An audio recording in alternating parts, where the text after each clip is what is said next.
my name is Jimbo Ivey, and on behalf of the City of Clerval's Parks and Recreation Department, I'd like to welcome you to our show. Tonight's show represents the enormous effort of our amazing staff and volunteers in creating art under the pressures and precautions of COVID-19.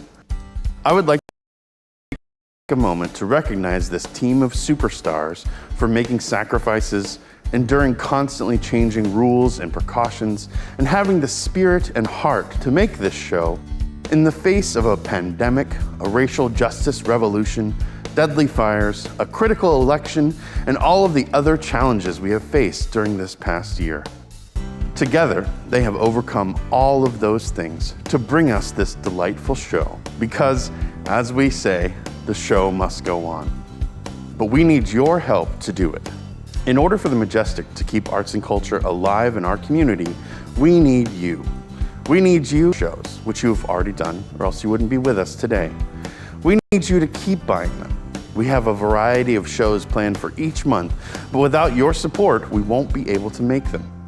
We need you to share with your friends and family how much you enjoy these shows and encourage them to catch the next weekend's performance and the one after that. And for those of you who are able, please consider donating to the Majestic. We have struggled before at the Majestic, as all arts venues do, but now is the time, my friends. Now is when we need you the most. And we'll make it. Why? Because we, all of us together, are Majestic.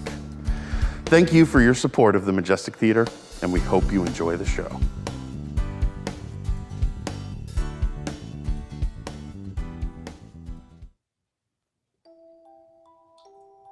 I would like, if I may, to take you on a strange journey.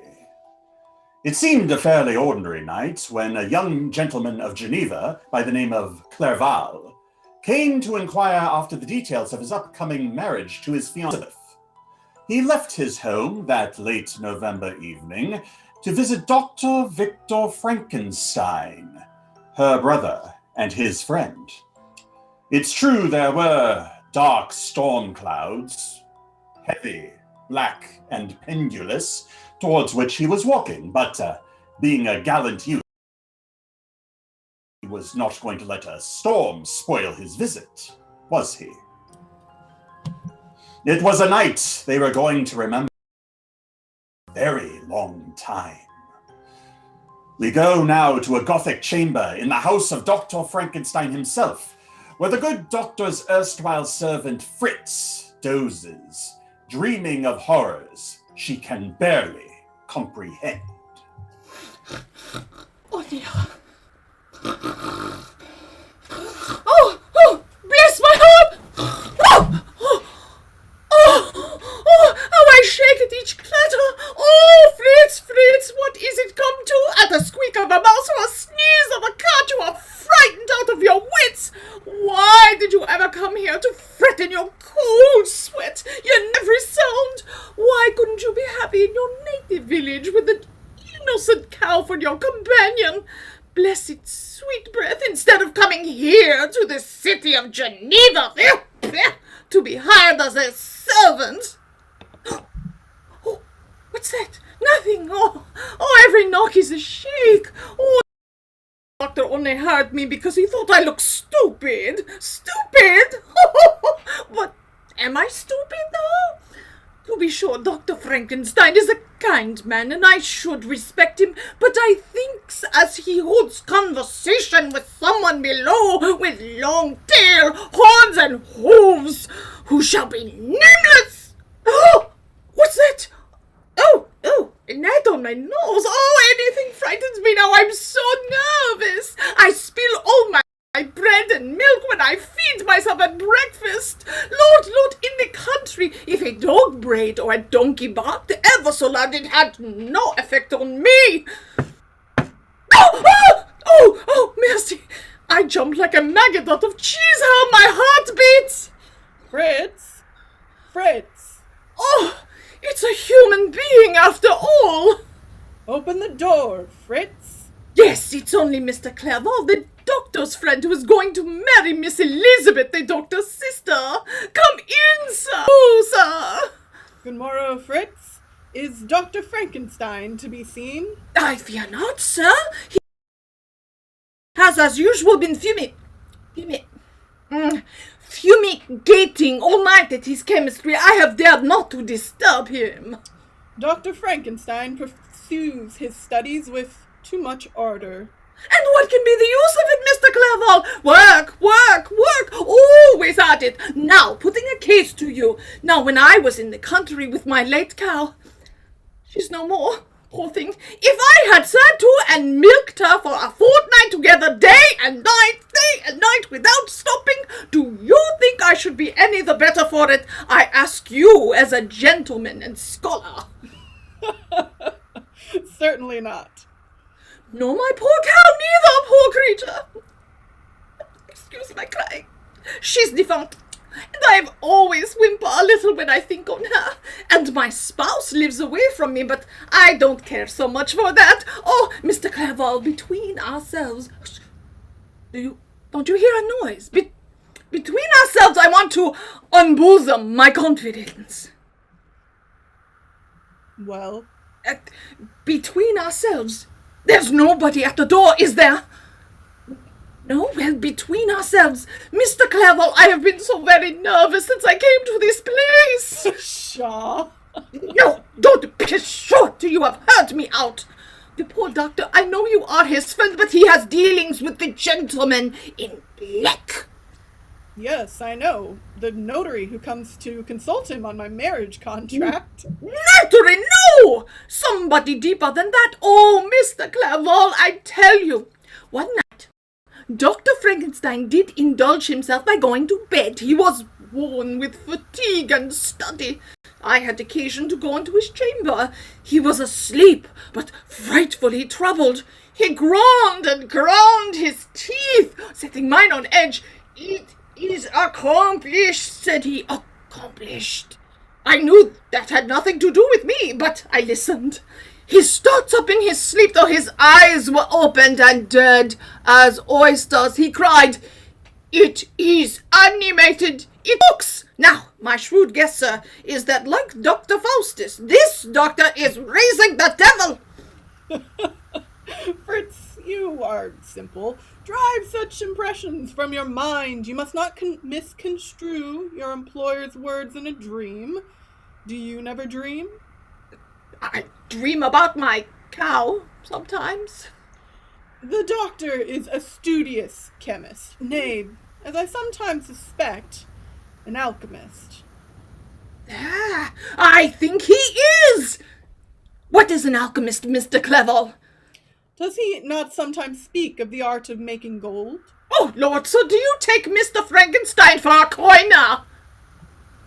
Did you never hear him make mention of the grand elixir, which can prolong life to immortality? Never in all my life. Well, go. Find out if it is possible I can see him. I will not detain him. Yes, sir. Oh, that laboratory. I've got 2 loose teeth, and I'm afraid I shall lose them, for whenever I go towards that infernal place, my head shakes like a dice box. Oh, mercy, what's that? 2 shining eyes. Oh, how they glisten. Dear. Why, I declare it's only the cat on the stairs. Kitty. Oh, how you frightened me, you young dog, when you know that I am so very nervous. Oh.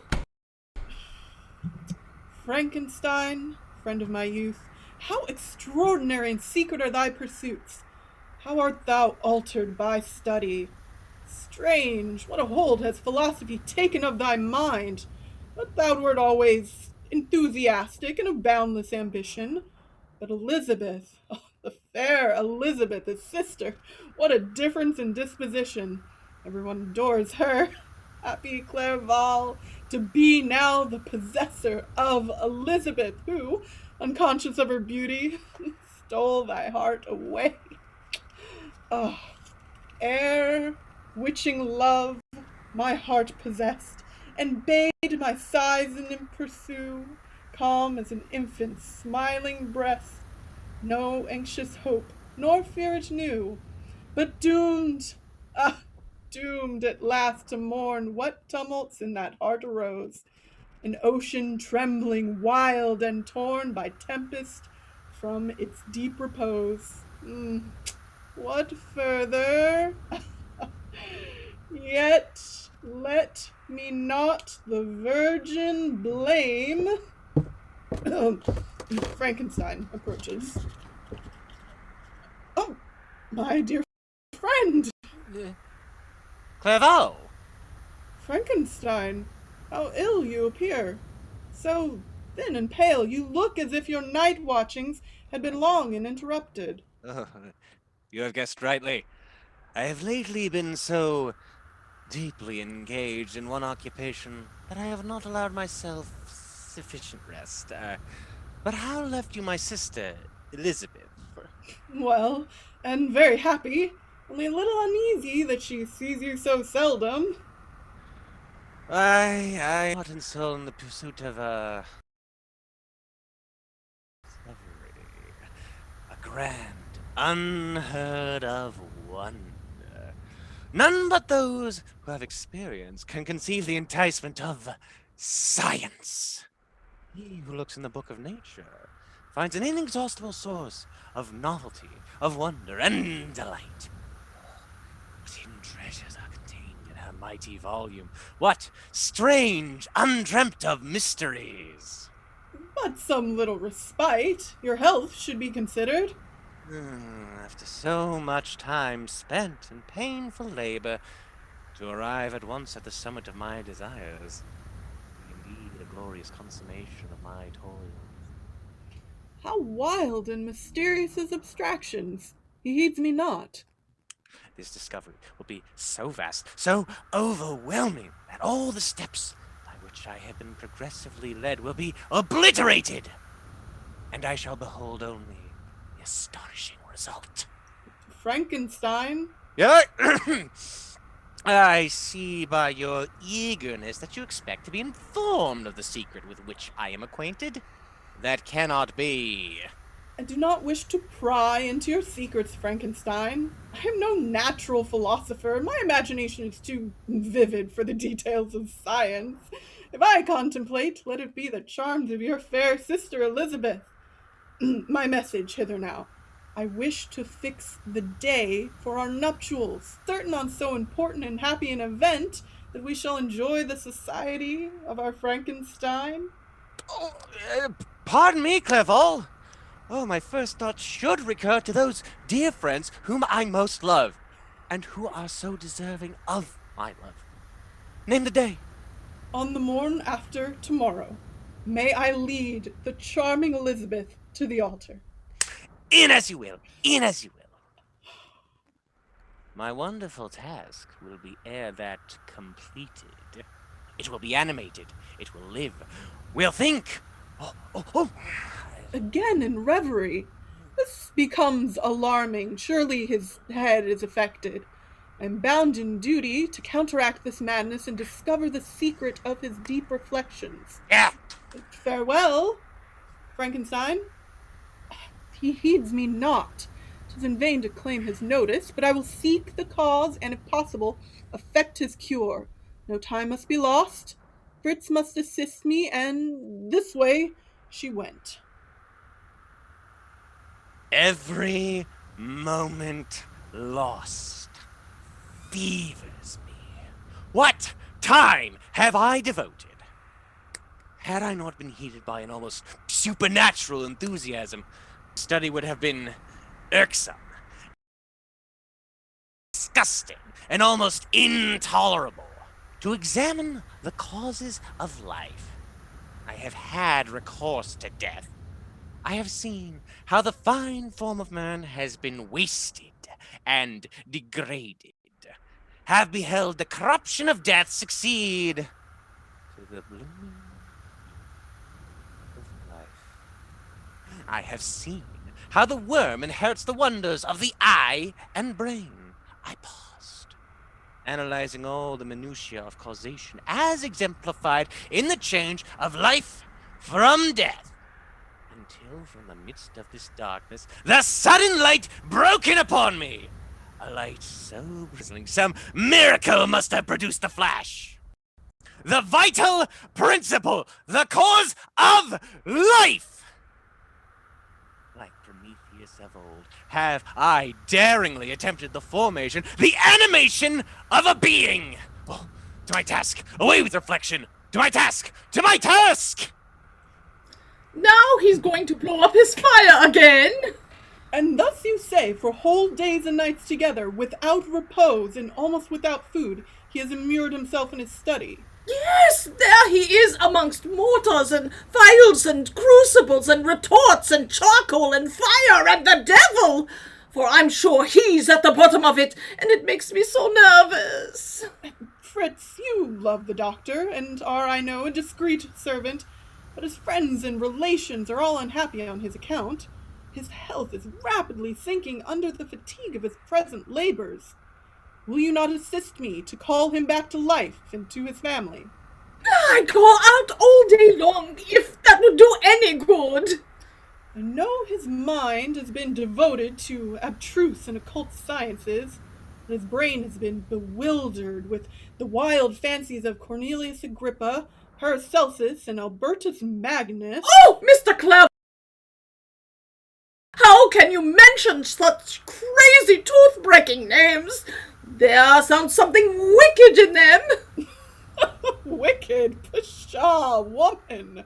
They are the renowned names of the earliest experimental philosophers, the sages who promised to the hopes of the laborious alchemists the transmutation of metals and the elixir of life.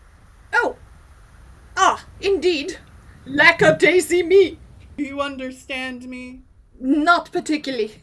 Fritz, though simple, you are an excellent servant. Have you any idea what is the strange object of which the doctor is in search? I have my suspicions, truly. What are they? Hush. No, nothing but the wind. To tell you the truth, I suspect that the grand object is... What? A secret! There! Now the murder's out. This woman is more knave than fool. She wants a bribe. Now, madam, answer me with candor. What is it you like best in the world? Milk!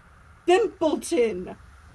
I mean, what station of life would you covet? Station? Yes. Would you like to be the owner of a cottage? What? And keep a cow? Oh, the very thing. Why, Mr. Clerval, you're a conjurer and know my thoughts by heart. Fritz, I want to discover, but you must be prudent. Here's an earnest of my future intentions touching the cow and cottage. Oh, Bodkins! Oh, a florin! Friend Fritz, you must sometime, when Dr. Frankenstein is absent from home, admit me into his study. Oh, dear, I can't. Don't take your florins back again, sir. Oh, for he always locks the door, to be sure. There's a little window on the gallery. I can see where he puffs up his fire. Well, they say the end justifies the means, and in this case I admit the maxim. You can peep through that window and inform me minutely of what you see. What is to become of my nerves? Remember your cottage. And the cow. Put me in possession of the secret, and both shall be secured to you. Someone approaches. Mr. Clerval, I'm your woman. I'm nervous, and the devil sticks in my gizzard, but the cow will drive it out again. Oh, what's that? Oh, nothing. Oh dear, I'm so nervous. Oh. And so, it seemed that fortune had smiled on Fritz and Clerval, and that they had found in one another the assistance that their plight required. Or had they?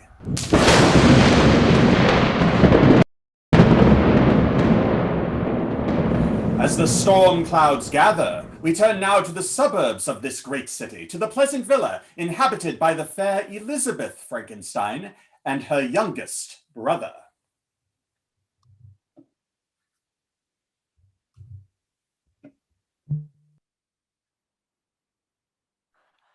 William, little William. Where can our little favorite have secreted himself? And bless Mont Blanc and all the neighboring hills. Why, where is that boy? How angry shall I be with him for staying out so late? Why, Nignon, assuage your friendly wrath. Yonder is William. Oh, fast asleep, I declare, the pretty boy. How like his mother, who is gone. La, I dare say my Fritz was just such another. Only his hair was red. William, he was the pin basket. Bless the 13 cantons, I took care of him since before he walked on 2 legs. William, a pair of gloves, sir. Why, you idle urchin, sleeping so early this beautiful evening. Indeed, dear Neon, I know not how I fell asleep, but I rose with the sun, and thinking I'll lie down with it, and You slumbered like a young dormouse? But William, you have not neglected your books? oh no, for then I shouldn't be such a scholar as my elder brother, Dr. Victor Frankenstein, but I shall return my books at once. Alas, poor Frankenstein, he studies indeed too deeply. But love, blighted love, drove him to solitude and abstruse research. Ah, madame, may love make you happy. Mr. Clerval was here this morning, and he looked as handsome as anyone could be. Peace, Nignon. And yet, why should I check your cheerfulness? Nignon, I have given orders to my milliner to make you a handsome new cap. When your dear spouse Fritz comes from Geneva, she may call and bring it. Oh, thank you, dear madame, but see, What's this, Armand of Neon? 2 travelers coming up the hill, such a strange pair. But one I think has fallen from its horse, see? His friend's helping the poor man. Gentlemen, allow me to offer my assistance. Oh, thanks, fair lady. It is not for myself I require help, for I am young, but this aged man, my faithful follower, is completely worn with fatigue. Aged in faith, by thumb and bodkin, friend Hammerpan. You're surely no younger than I. Oh, good. I reckon not my age in years, but in wisdom. Oh, by that reckoning, then, I am indeed your elder. Nignon, see him conveyed into the house. Give him your support and to welcome our guests. lean on me, old sir. Aye, as heavy as you like. Bless you, my arm is strong, though I am but little. Come, gently. There. Oh, I can only weep my thanks. Of late, lady, we have been unused to kindness. Your garb and manner denote you a stranger here, yet you are acquainted with our language, and you appear to have traveled a great distance. Oh, from here and there and back again, a wearisome journey. How far are we distant from the valley of the lake? But a few leagues.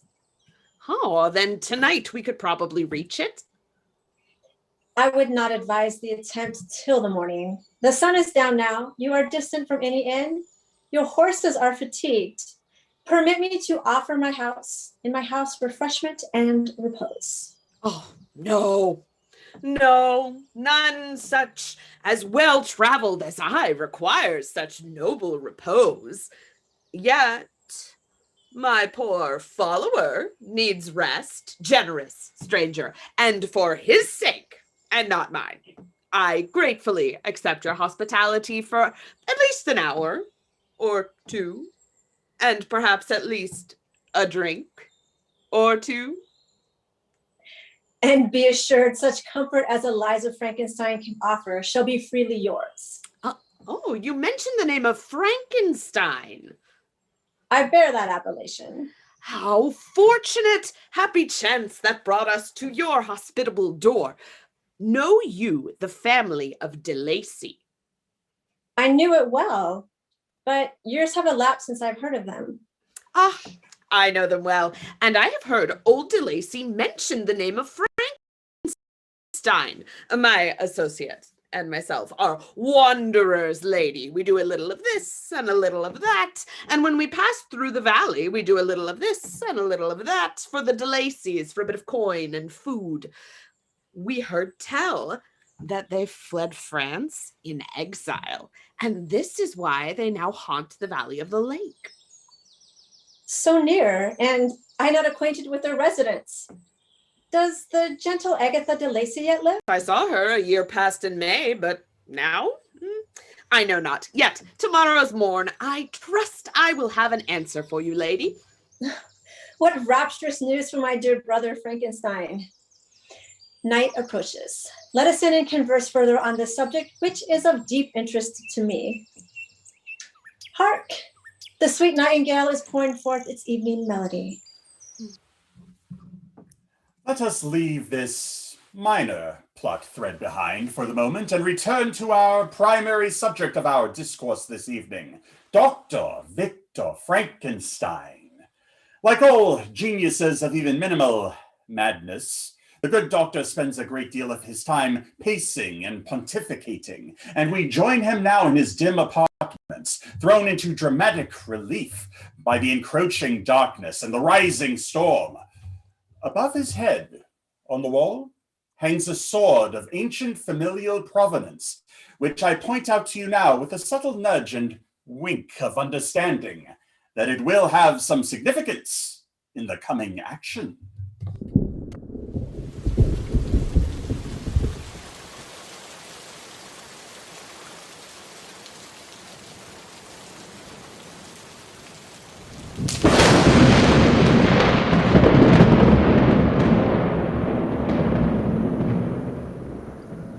This evening, this lowering evening will, in all probability, complete my task.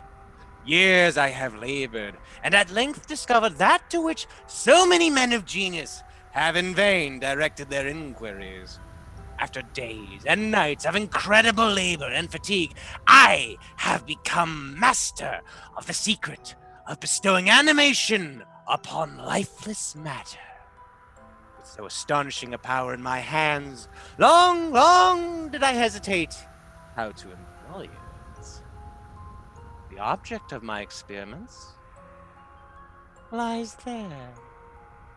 A huge automaton in human form.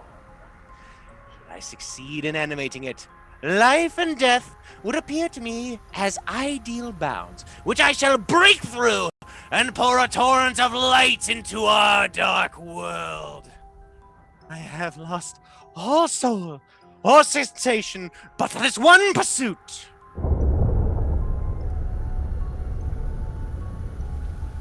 A storm has hastily arisen. 'Tis a dreary night. The rain patters dismally against the panes. 'Tis a night for such a task. I'll in and attempt to fuse the spark of life. Oh, the doctor isn't here. There I peep. Only think of the reward Mr. Clerval promised me. A cow and a cottage. Milk and a mansion. The doctor is certainly not come up yet. Oh, my candle burns all manners of colors and spits like a roasted apple. Oh, there, now I'm in the dark. Oh, my nerves. What's that? Oh, Lord, there he is, kicking up the devil's own flame. Oh, my cow. I'll venture up. Oh, my cottage. I'll climb to the window. It will only be one peep to make my fortune. It lives! It lives! Oh! Oh dear! Oh dear! Oh dear! Oh dear! There's a hobgoblin 20 feet high, wrapped in a mantle. Oh, mercy! Mercy! It lives! It lives! I saw the dull yellow eye of the creature open. It breathed hard, and a convulsive motion agitated its limbs. Oh, what a wretch have I formed! His legs are in proportion, and I had selected his features as beautiful. Beautiful! Oh, horror! His cadaverous skin scarcely covers the work of muscles and arteries beneath. His hair lustrous, black, and flowing, his teeth of pearly whiteness. But these luxuriances only form more horrible contrasts with the countenance of the demon within. It is yet quiet. What have I accomplished? The beauty of my dream has vanished, and breathless horror and disgust fill my heart. For this, I have deprived myself of rest and health, have worked my brain to madness, and when I look to reap my great reward, a flash breaks in upon my darkened soul and tells me my attempt was impious, and that its fruition will be fatal to my peace forever. All is still. The dreadful human form, and no mortal could endure the horror of that countenance. A mummy endued with animation could be so hideous as the wretch I have endowed with life. One impious being that I am. Lost! Lost! Elizabeth! Brother! Agatha! Faithful Agatha! Nevermore dare I look upon your virtuous faces. Lost! Lost! Lost!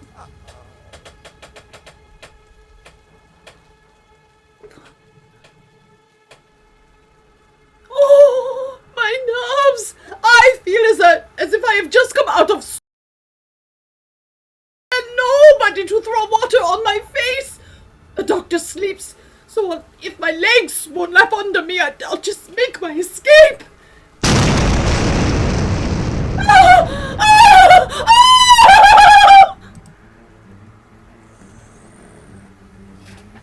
Ah! The demon corpse to which I have given life. Oh, its unearthly ugliness renders it too horrible for human eyes. Fiend, do not dare approach me. Avaunt, or dread the fierce vengeance of my arm wreaked on your ugly head.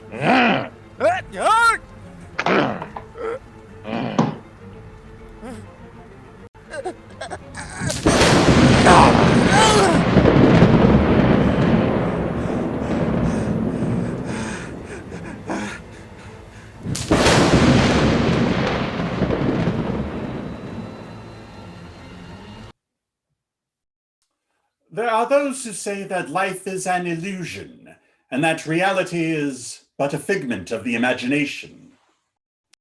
If this is so, then Victor Frankenstein and the surrounding countryside are quite safe. However, the sudden departure of his creation into the darkling night left the good doctor feeling apprehensive and uneasy, a feeling which grew as the evening progressed, until he could take it no longer and fled to the loving embrace of his sister, Elizabeth.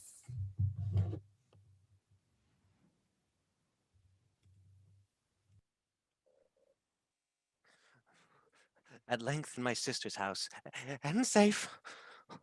I have paced with quick steps, but at every turn feared to meet the wretch. Ooh, my heart palpitates with the sickness of fear. He does not pursue me. Dreams that have been my food and pleasant rest for so long a space are now become a hell to me. The change so rapid, the overthrow so complete. What have I cast on the world?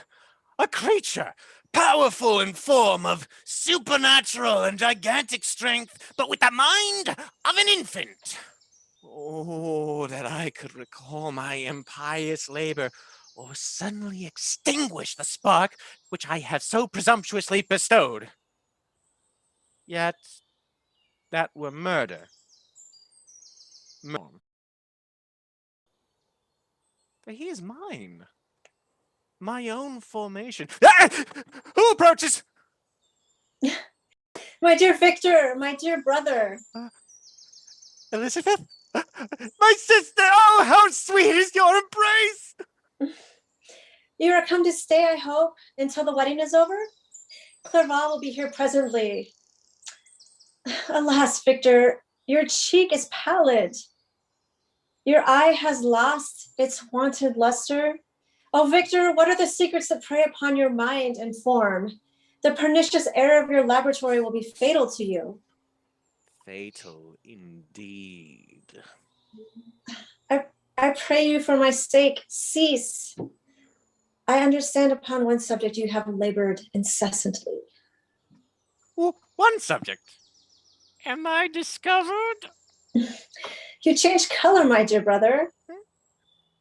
I will not mention it. There is a wildness in your eyes for which I cannot account. He's there! Dearest Frankenstein, what is the cause of this? Do not ask me. I thought I saw the dreaded spectre glide into the room.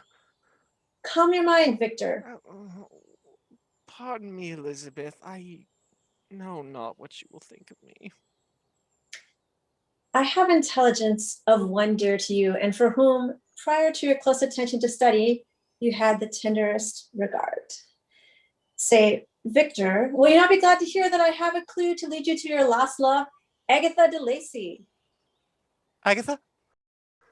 Dearest Agatha? Oh, her name recalls my sinking spirits. Where is she to be found? Oh, would that I ne'er had been robbed of her. 'Twas her loss that drove me to deep and fatal experiments. A pair of travelers brought word earlier tonight they were seeking old de Lacy, the father of Agatha, whom once they served. They gave me the information that the family are but a short distance from hence, the valley of the lake. And Agatha there? Agatha! Oh, there is yet life and hope for me. Oh, no! The dreadful monster I have formed. Away with the thought! Elizabeth, I will instantly seek her. Oh, Agatha's smile shall move this heavy pressure to the valley of the lake. Farewell, sister! Farewell! Wait! Unfortunate Frankenstein, what can this agitate him? He will not hint the mysterious calamity to his affectionate sister. But he flies now to seek her who possesses first love, and Agatha will soothe his mind to its former peaceful state. Love. All potent love. If care or misfortune prey on my heart, I have only to think of Clerval and be happy. Oh, my brother, if pleasure no longer smiles upon you, if hope no longer shines, may your passion for Agatha burn away such oppressions. Let your heart flee to her sweet refuge, as I shall now flee to mine, my dear Clerval. Emotion, agitation or disturbance of the mind, vehement or excited mental state. It is also a powerful and irrational master, and it was in this manner that Victor Frankenstein allowed himself to be mastered as he strode out into the night, though whether he sought his lover or his monster was unknown even to him. In the meantime, food has always played a vital role in life's rituals. The breaking of the condemned man, and now this meal, shared between two friends. Having left behind the villa of Elizabeth Frankenstein, Hammerpan and Panskin make ready to camp for the night. Oh, Panskin, to think that we have sacrificed the hospitality of a feather mattress. We've not seen the hospitality of so much as a single quill this 12-month past.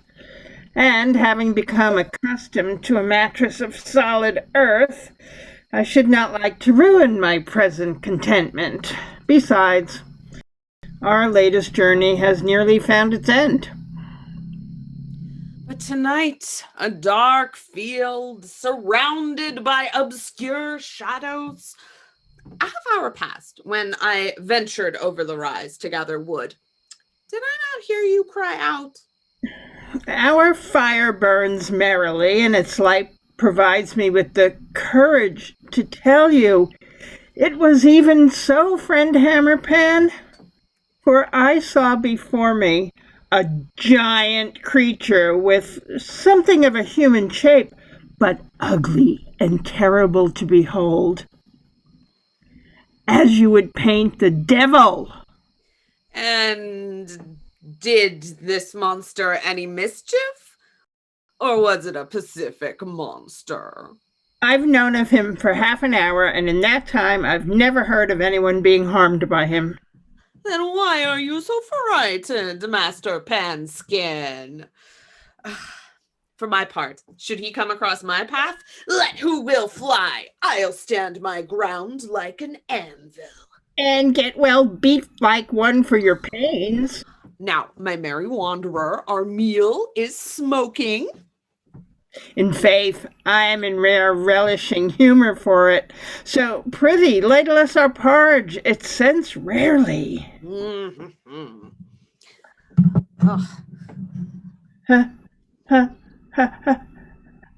Hi-li-ho! What's a bully that? A church steeple taking a walk? See yonder, comrade! See what? As I am a living rogue, 'twas he. One of the devil's grenadiers, mayhap. Pooh. Pooh. Old Panskin, all know you are a living rogue, but you won't frighten me with your demons and your walking church steeples. As I am a gentleman, here is to all our good. Ah! Oh! Oh, help! Murder! Swoons! The devil himself! Away with the porridge!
Your sweet sounds recall happier days to my memory. In the midst of our exile, how consoling it is to possess such a brother as you are.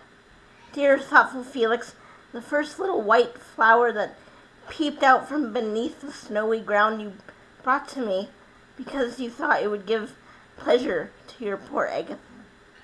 We are the children of misfortune, Agatha. Exile's chilling grasp nearly annihilates us. Our poor blind father, now the inmate of yon cottage, he who has been blessed with prosperity to be thus reduced, the noble-minded old De Lacy, wretched man that I am, to have been the cause of ruin to both father and sister. Why, Felix, we suffered in a virtuous cause. A foolish cause. My friend's father, whose escape I aided from the dungeon in Paris in which he was confined. Oh, that false father is doubtless triumphing at the fate of his wretched dupes. Nay, Felix. Alas, Agatha, for aiding that escape, my family, my beloved family, are suffering exile and total compensation of fortune. Let not hope forsake you, Felix. Agatha, it requires resignation to bear our heavy woes. Thy early passion, too, has been blighted. Our rigorous imprisonment and sudden banishment have driven all trace of thee from thy admirer, young Frankenstein. Dear Felix, press not more wretched recollections on my mind. I consider Victor lost to me forever in abject exile. Dare I hope that the brilliant and animated student could ever think of the unfortunate Agatha. Let me dry these unworthy tears and exert a woman's firmest fortitude. My soul is henceforth devoted exclusively to the service of my father. Felix, you shall not behold, or you shall behold me no longer unhappy. Play your flute, dear brother, that we may forget our woes.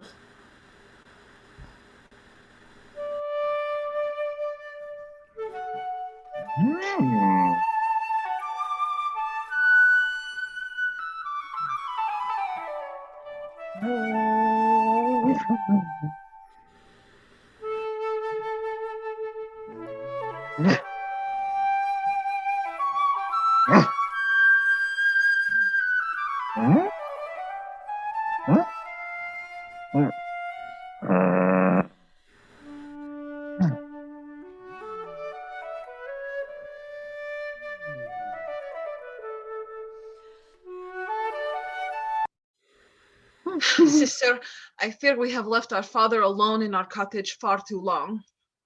Let us return to him, but as we go, play your flute to soothe my troubled soul.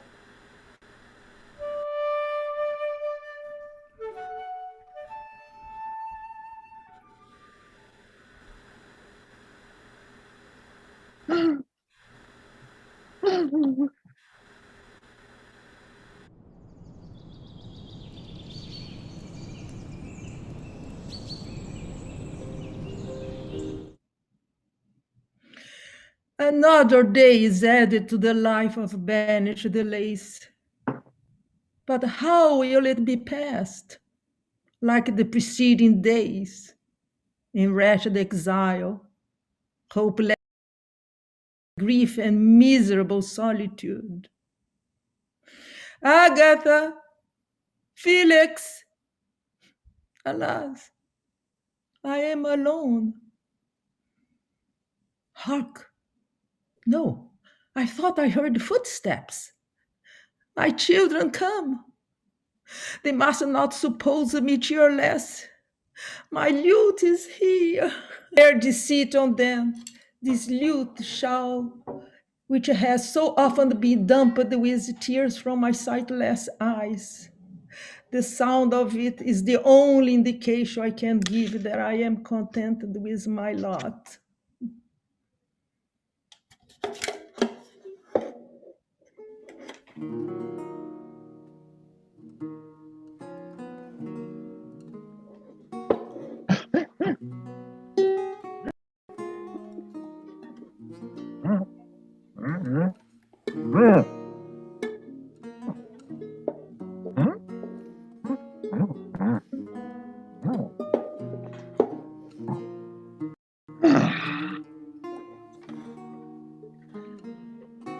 This way, Agatha.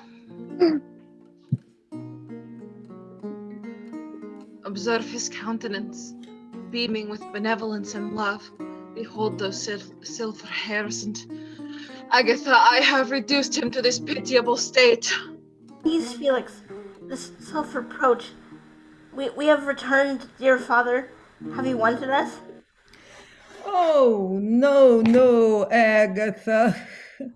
You anticipate all my wants, perform every little office of affection with gentleness.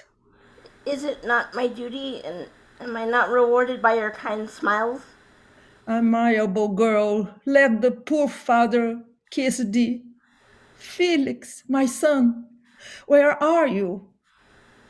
Now I am cheerful. I am happy indeed. I am, my children. Let me encourage you to cast off your gloom. What? Do I hear you weep, Agatha?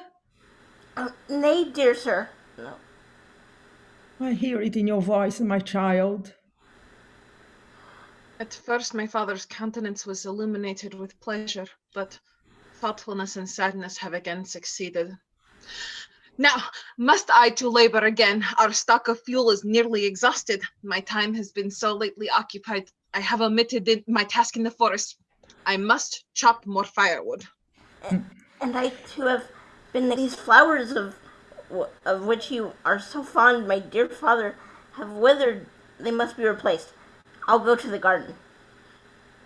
Oh, but father, our larder is not too much encumbered with provision. I'll to the village. I'll cross the forest. I'll hunt for our supper.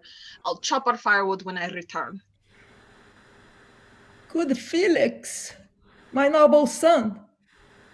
Yet must he remain in perpetual poverty and unceasing labor. But this instant, did he complain that our store of fuel was consumed? Unless he possessed the superhuman strength, his day's employment must be doubled. Oh, but where are my favorite violets?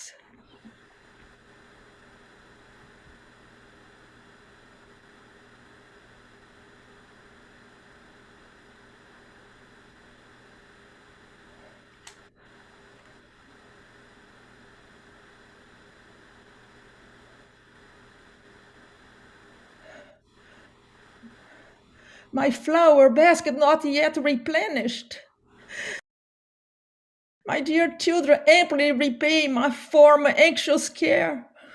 They have toiled for my support throughout our misfortunes.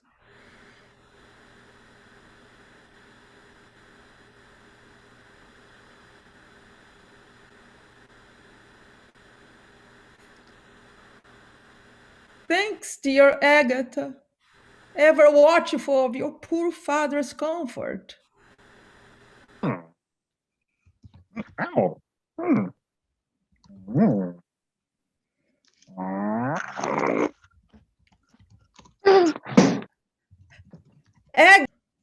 Did you call, Father?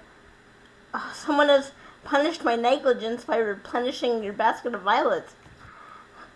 Did you not feel it, Agatha? No, dear sir. Alex has forestalled me. No person has been here since the departure of Felix. How delightful is the perfume! More exquisite because I am devoured the pleasure of beholding these sweet emblems of spring. The touch and the scent elevate my spirits. How ungrateful am I to complain?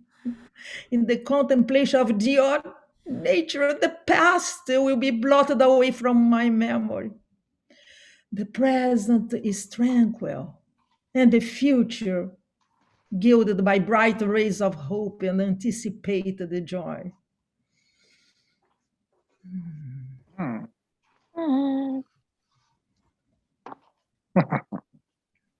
Agatha? Agatha? Agatha, child, I pray you lead me in. Yes, Father. Oh, good heavens, why Felix could not have returned from the forest so quickly. What a quantity of wood. How? And here's the fuel to last us for a long time.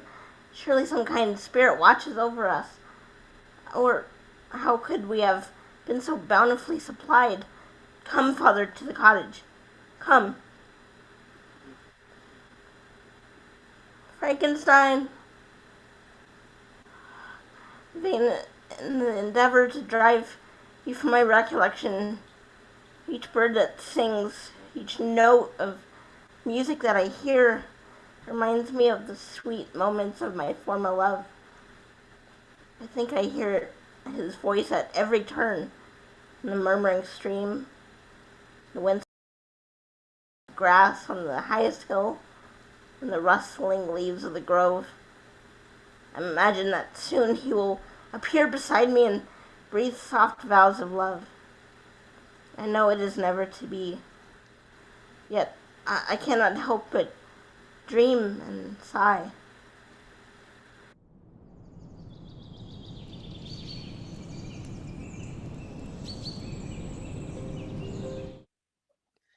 Not a shot yet. My hand is so unsteady. It went up, but I could not bring it down again. I am occupied by gloomy thoughts, and I neither heed the descent of the evening star nor the golden sunrise reflected on the lake. Oh, in vain do I seek a respite from these dreadful thoughts. Where'er I turn my eyes, I expect to behold the supernatural being, to see him spring from each woody recess. But on to Agatha and repose. A traveler And surely I know his air and manner. Oh, good stranger, can you direct me see? Better than most persons, I trust. How? Felix de Lacy! The same. Frankenstein, you know, my friend, 'tis long since we have met. Your strange and sudden disappearance from Paris. Makes a strange story, which I shall not now detain you. Come to our humble cottage.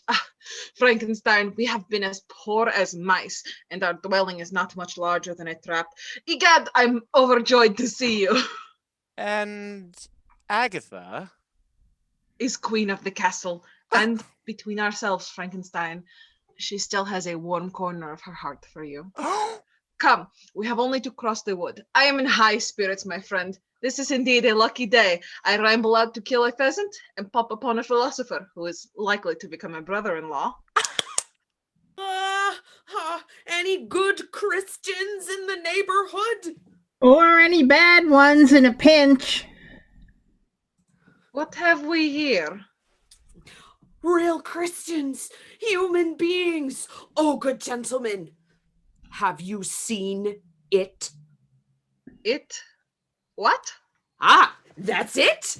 As I live, we saw it in the forest. What do you mean by it? My hair stood on end like mustard and crest, and so will yours when you see it. Get you gone, you are tipsy. I wish I was. Oh, 'tis Felix de Lacy of the Valley of the Lake. We've done business together before now. I know you not. I mended your kettle last May. And I sharpened your axe the May before.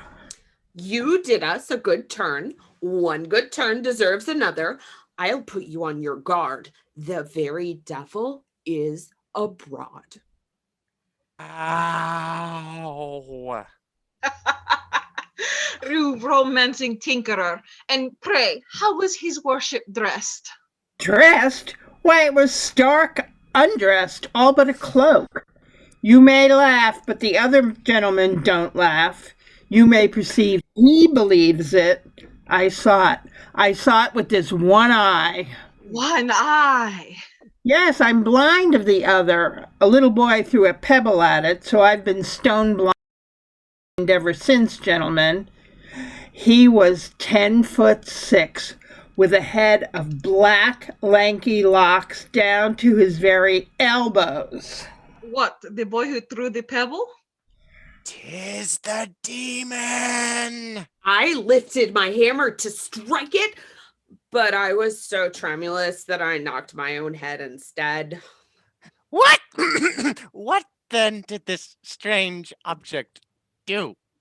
It didn't speak to us, nor we to it. I saw it at first in the forest picking acorns and berries this night gone, and then after it had dispersed us like ferrets among the rats, it took a drink at our broth and it burnt its fingers in our fire.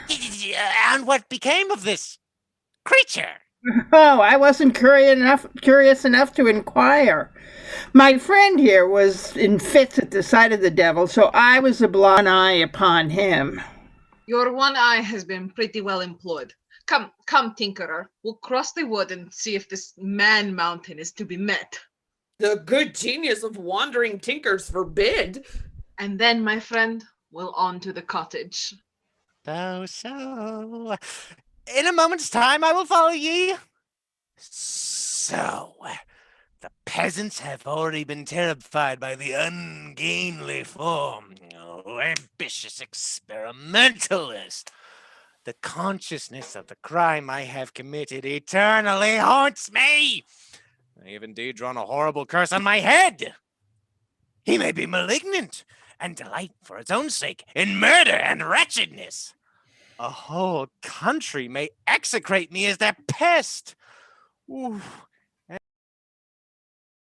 Thought that bears toward my baneful project causes my lips to quiver and my heart to palpitate. Oh, but away with these wretched reflections. I must now to the cottage of Felix. Agatha, fairest Agatha, fairest Agatha. Instead of smiles, your lover will meet you with dark and hopeless despond. The ambition of this experimentalist was about to collide with the despondency of his love, and as we shall shortly see, Dr. Victor Frankenstein would return too late to save either one. Return we now to the rustic cottage of DeLacy, an idyllic scene, soon to be marred. A dutiful daughter, a loving father. Father, I shall return in but a moment. I must fetch more water. But lurking in the shadows, this misunderstood creation looks longingly at young Agatha. What is his intent? Does he yearn for friendship, community, or something altogether more nefarious? Whatever his purpose, it goes awry as Agatha catches sight of the monstrous figure. How quickly fortune frowns! The young woman tumbles in her swoon into the swift-moving ripples of the stream. Gracious heaven! That cry of horror, Agatha! But before the daughter of DeLacy can become a second Ophelia, a poor wretch pulled to muddy death, this erstwhile child of Dr. Frankenstein's brain leaps into the water and pulls her limp body to safety. Agatha, my sweet child, where art thou? Agatha! Agatha! Tenderly, the cadaverous Hulk places the insensible Agatha on the bench near her father. The silence, the suspense is dreadful. My child! Cold! Cold and insensible! This mystery, cruel fate, dead. No! No! Her heart still beats. Kind heaven has saved me that pain. Felix, where art thou? My dear daughter, for your poor father's sake, revive. A father's prayers answered. She stirs. Misery, the demon! What horrid monster is this? Agatha, my father, in danger? The imposing creature attempts to flee, but Felix DeLacy, though unable to shoot pheasants, manages to discharge his weapon now. In desperation, the clumsy colossus pulls a burning branch from the cook fire outside the cottage and rushes at them. He beholds the good doctor before him and falls back with a howl. What form is there? The church people! See you, its eye, its hideous glare. The mammoth monster stumbles into the thatch of the cottage in his horror, still holding the burning brand. The straw catches and the flames roar. Father, Agatha, flee! My son, what heat is it I feel? Oh, Felix! Agatha! Agatha! Oh, bully! It's the church people! Fly! Fly! The cottage burns!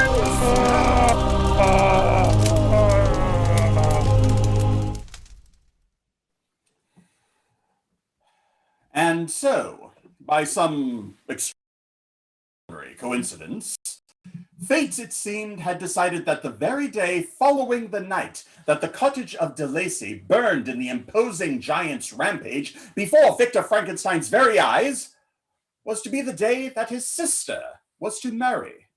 Thus it was when young Clerval arrived at the house of his soon-to-be bride. He found a house in chaos, not the joyful clamor of preparation, but the tense buzz of a crisis. What a delightful morning! It is an auspicious commencement of the day which is in the possession of my love. If Elizabeth yet sleeps, peaceful be her slumbers. Love has awakened me, the freshness of the air and the beauty of the scenery animate me to the height of cheerfulness. Oh, soft she approaches. Elizabeth, my love, why that look of anxiety? Oh, Clerval, we have had strange occurrences since you quitted me yesternight.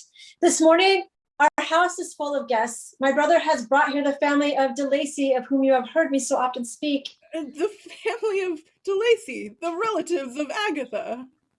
By some extraordinary mystery which is yet unexplained to me, the cottage in which Frankenstein discovered his mistress and her family was destroyed by fire. They arrived late last night and all appear overcome with fatigue and terror. Some dreadful calamity hangs about my dear brother. How astonishing is his conduct! Alas, my sweet Elizabeth, in the midst of all this misery I am selfish. I trust these singular occurrences will not postpone our marriage. Consider, our friends are invited. The church is prepared. A few hours may explain it all. See now, Frankenstein approaches. Observe his agitated countenance and restless step. He has not slept since his return. He has armed himself with pistols and appears continually watching. We will retire and avoid him for the present. This way, my love. How am I to avoid the powerful vengeance of the monster owned by my cursed ambition? I gave him energy and strength to crush my own guilty head. Ooh. My hours pass in dread, and soon the bolt may fall which will deprive me of existence. The diabolical act I have committed in raising a being recurs each moment, and conscience-stricken. Oh, I shudder to think. Agatha, Agatha! Gladly would I sacrifice my own life to preserve yours. Yet the demon preserved the life of Agatha. He had some feeling of affection. And how were those feelings requited? By detestation, scorn, and wounds. His look of everlasting malice. Oh, he will watch with the wiliness of a serpent, so that he may sting with its venom. There is no hope but in the destruction. I must not cease to guard and protect my friends. Oh, Agatha has arisen. Frankenstein, I behold you unhappy, fleeing to solitude. I cannot help supposing that you might regret the renewal of our connection. Do you love another? Agatha, can you forgive my cold neglect? At the sight of you, my long-smothered passion bursts out anew. But I thought you lost. Receive me once again with smiles, and bring me back to life and hope. These transports all accord with the heavy gloom that pervades you. Dr. Frankenstein, I still love you, and confess that in my irritability, you have been my constant friend and companion. Oh, blessed sounds! Agatha! You shall be mine! I will then divulge to you the secret which disturbs, nay, distracts me. Oh, those cheerful chimes announce the wedding day of Elizabeth and Clerval. This way, Agatha. My careworn looks will but damp their merriment. Now, Madame Elizabeth, now, Mr. Clerval, we are all ready, and the priest is go on to the church with you. Ah, there they go to be coupled, pretty dears. Fritz! Fritz! Where is that ridiculous woman? I've stretched my neck out of joint looking for her. I expect her from the market at Geneva with a cargo of eatables and my new-fashioned beehive cap, all for our wedding festival of Mr. Frankenstein, who has brought his bride and family here, in consequence, as I am told, of their cottage being accidentally destroyed by fire last night. Oh, here my lady comes, with a basket on her back, creeping like a snail. Here I am, Spousey. I've brought your list of articles. There's trout and sugar loaf and the melons and the nutmegs. But Dear Fritz, where is my new beehive cap that you were to bring from the milliners at Geneva? Somewhere, I know. The 3 live ducks are lying on top of the macaroni, squeezed up under the large Gruyere cheese. I hope to goodness my cap is not squeezed up. It's quite safe, I tell you. I put it at the very bottom of the basket. Oh, it will be in a nice state for my head then. Lord, he is a rummaging fuss for the cap. I was so nervous about it. You cautioned me so, you know. Oh, dear. Where is it now? Oh, la, to be sure, Spousey. Ah, here it is at last. I knew it would be safe. Oh, Fritz, it's spoiled. The duck has been laying in it. Oh, not an egg, I hope, Mignon. Alas, see how it is rumpled. Cap and feathers. You careless, good-for-nothing dog. Dog and duck. Take the basket in, you sinner. No. Oh, you look very jolly, my fine fellow. Considering you are going to be killed for dinner. Wait till the peas are ready. I have never seen such a piece of quackery as that cap in my whole life. My finery destroyed. But even that shall not disconcert me. My sweet mistress is united today to the man of her heart. And in spite of my cap, I will be merry and dance till I'm so old I can dance no longer.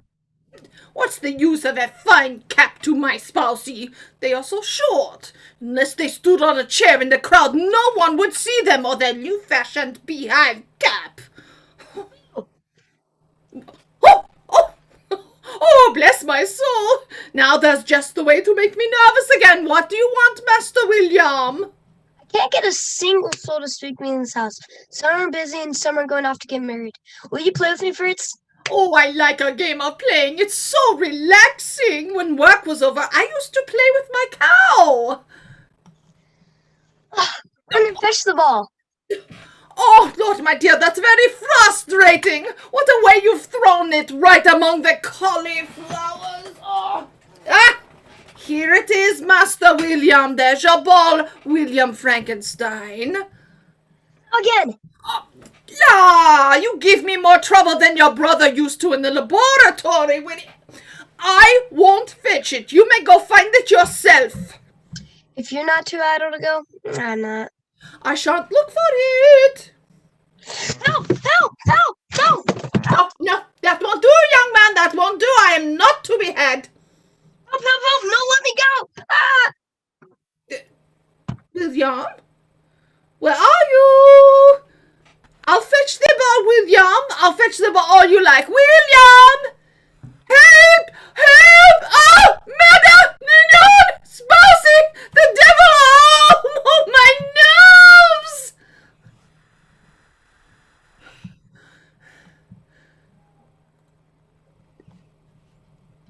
Joyful bridal day, such a beautiful music. Oh, mistress! Oh! Oh, I couldn't help it! Murder! Murder! But where did you leave him? He left me! Oh, dear! Murder! Oh, wretched thing! What is the matter, good Mignon? William, your brother William is the matter. The boy is lost. I sent him to that Fritz that he might be out of the way. Yes, and now he's out of everyone's way. This is most extraordinary, a frolic of the little rogue. No, it isn't. I saw my nerves. Oh, dear, I saw a great something snatch him up. Oh, dear. Here's Frankenstein. My dear Victor, know you aught of William? The child has been missing in a most unaccountable manner. My brother, missing. Fritz was with him. Oh, doctor, a great creature wrapped in a mantle. Murder! No sooner has the idea crossed my imagination than I am convinced of its truth. Demon. Hasten, my friends, one and all search. Our pastime is marred till the boy is found. Brother, don't! Come back! William! William! The most unaccountable disappearance of my dear little boy at such a moment, on such a day, when we should have been so merry. It is indeed strange and fearful. Let us hope that William will soon be discovered and brought home. The wild phantom that fired our cottage surely is not concerned. I can do nothing but think of William. Well, here is your room, man. You will find it well furnished with such sweet blue eyes. Oh, everything is comfortable. Oh, unhappy little boy. There's a fire grate in the room with 2 dimples on each cheek. Oh, there's a cabinet in the corner. Curly locks. Forgive me, ma'am. I fostered the pretty child and I cannot get him out of my head. Pray leave me, Mignon, and give me the earnest intelligence of Mr. Frankenstein's return. All the festivities of the wedding day destroyed till this dear unlucky urchin is found. Oh, the sweet little naughty rosy-cheeked rogue! How I will curse him when he comes home!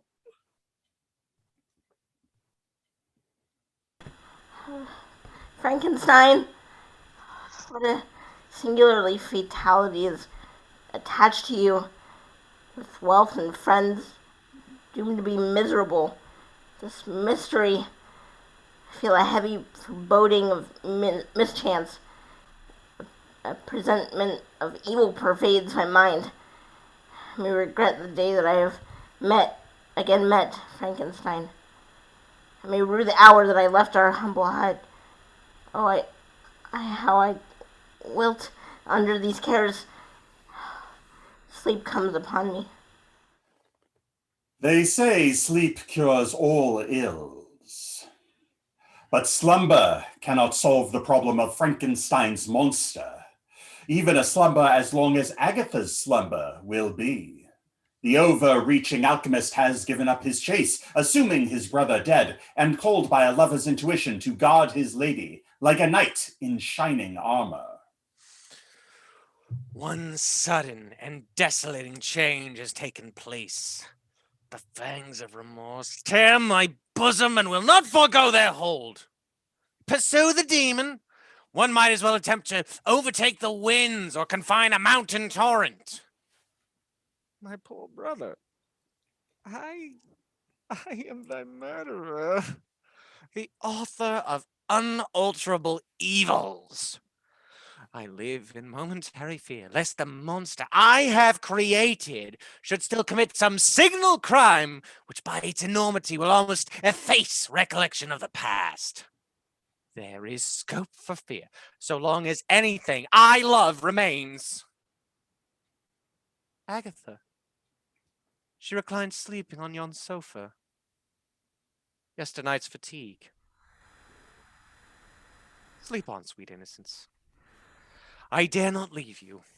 I will stay and guard your slumber, or the remorseless demon will snatch your breath away. The wretch even now may be haunting the room. Let me search around. As the hapless doctor searches the shadows, the mountainous brute slips his way to Agatha's side. Oh, Agatha, would that I had banished myself forever from my native country and wandered a friendless outcast over the earth, rather than I had again met you. Perhaps to bring you in the grasp of my fiendish adversary, perhaps to... My blood curdles! That shriek! No! What do I behold? The titanic ogre hovers above her, his massive hands around her throat, crushing her neck like a vice. She awakens. She struggles. My love! My last hope!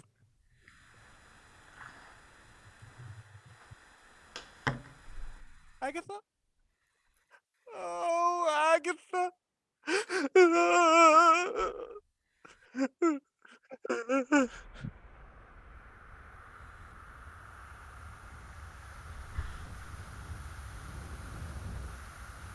Whence is this fresh alarm? I know not, madame. Oh, wretched day for Pony Non. Dr. Frankenstein is stark mad. He ran but out this instant, jumped into his boat, and rowed off rapidly. Oh, I've seen it again, the great monster. It got out of one of our windows and scudded off in a boat, and there's Dr. Frankenstein got in another boat and is going after the great creature like lightning. Where are our friends? Mr. Clerval followed Dr. Frankenstein. Help! Help! Elizabeth, Agatha, my sister, the gentle Agatha, I fear is no more. Agatha? Gracious heaven, what horrible destiny hangs over us. Stretched on the ground she lies, a livid mark in her neck. Elizabeth, the spark of joy of life may not yet be extinct. Hasten to the room. At last, we come to the climax of our tale as old as time. The tale of man versus monster, id versus ego, nature versus nurture. A tale such as this cannot help but end in tragedy. Or can it? Although spring has come to the valley of the lake, where there are valleys, there must be mountains, and the mountains still crouch under blankets of snow.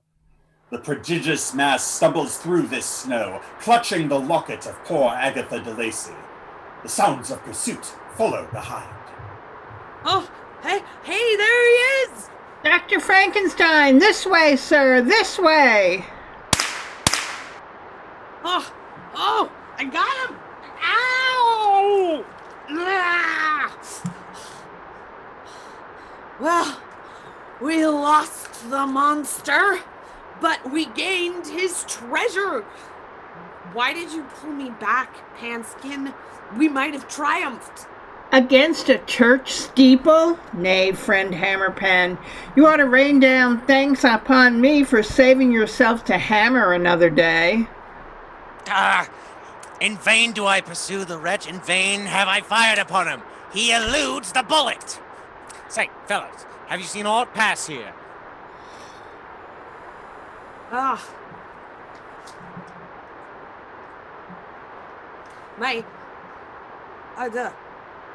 The giant creature who aroused us in the forest rushed upon me but this instant. And but for me, would have dashed his brains against the snow.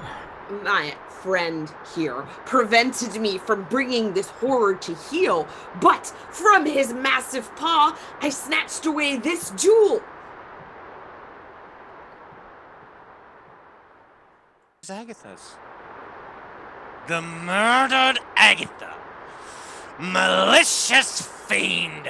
It will joy you to know that my lacerated heart bleeds afresh. Revenge shall henceforth be the devouring and only passion of my soul. I have but one result. I devote myself either in my life or death to the destruction of the demon. Agatha, William, you shall be avenged.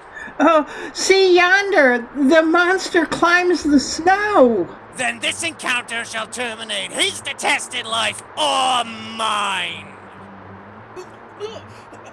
Behold our friend and his mysterious enemy.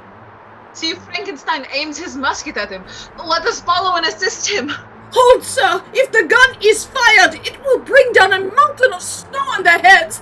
Many an avalanche has fallen here. He fires! Return unto hell. I summon thee. Agatha! William!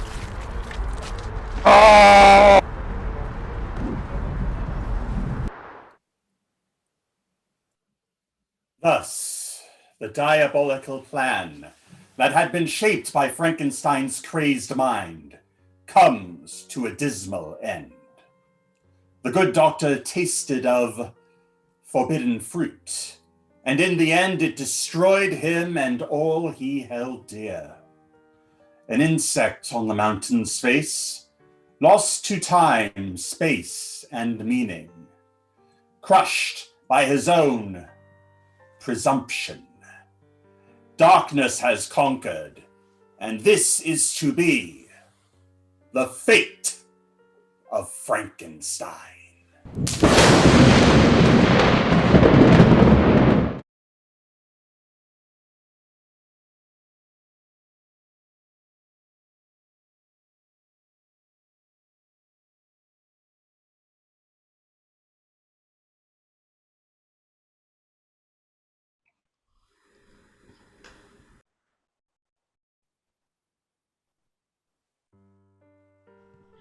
John Carone, the narrator.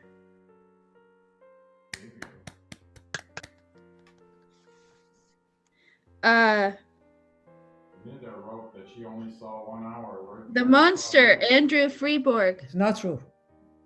Well, that's what she wrote. First wrote Dr. Victor Frankenstein, Brandon Urie. Clerval, Brianna Manassa. William, Trevor Skaggs. Dr. DeLacy, Zaida Knight. Felix DeLacy, Marina Alvarez. Panskin, Carol Flanagan.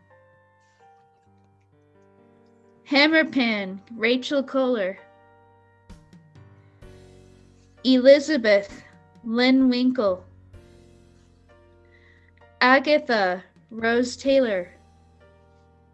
And Madame Nanon, Rue Dickey.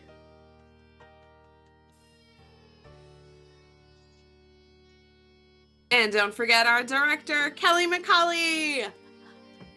Hey.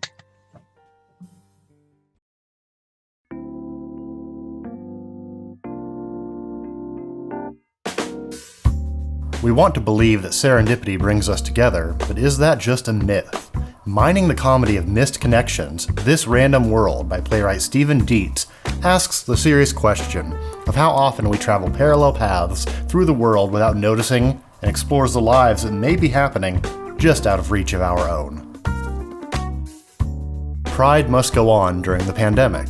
Join the Majestic Theater and Damn Right Drag Night for a review of past Pride performances that are sure to titillate your senses and provoke your pride.